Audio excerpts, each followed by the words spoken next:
Alors je vais donc apporter ma petite proposition par rapport à la toute première vidéo où j'ai parlé de la méritocratie et tout. Vous savez, il n'est toujours pas important de critiquer, mais il faut après la critique être à mesure d'apporter une proposition. Ce que je propose, c'est d'accepter tout le monde. C'est-à-dire, peu importe l'obédience spirituelle d'une personne, ce qui construit un pays, c'est la compétence. C'est la compétence. Tant que les gens qui sont compétents se mettent ensemble et mettent leur intelligence ensemble, le pays va se développer. Ce qui a développé la Chine, c'est parce qu'il y avait des gens compétents. Il y avait des Mao Tse-tung qui avaient des très très bonnes idées pour que la Chine, économiquement parlant, se développe. Ce qui a développé le Japon, c'est parce qu'il y a eu des gens qui ont décidé de mettre leur intelligence ensemble. Donc si, et je vais encore m'atteler sur le cas précis du Congo-Brazzaville, même aussi d'autres pays d'Afrique subsaharienne ou même d'Afrique du Nord, peu importe. Si on veut développer l'Afrique, il faut à un moment donné qu'on arrête un peu cette façon de voir les choses à tout le temps vouloir faire passer le côté spirituel avant tout. Je peux être franc-maçon, je peux être chrétien, je peux être musulman.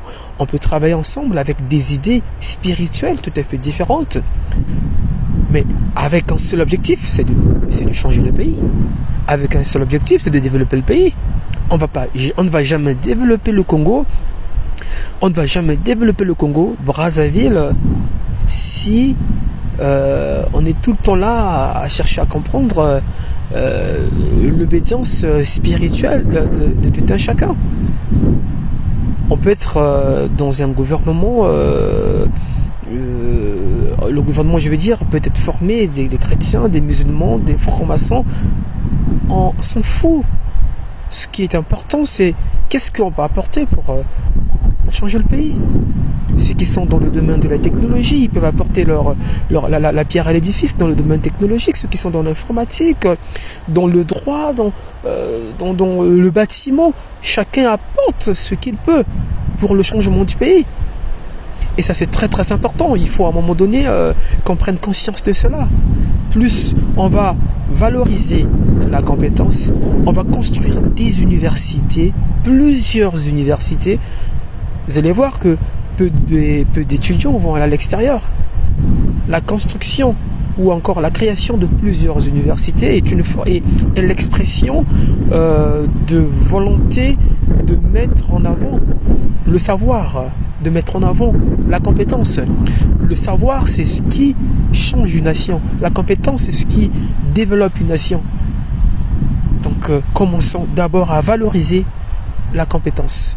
Mettez vos histoires de franc-maçonnerie, christianisme, islam de côté.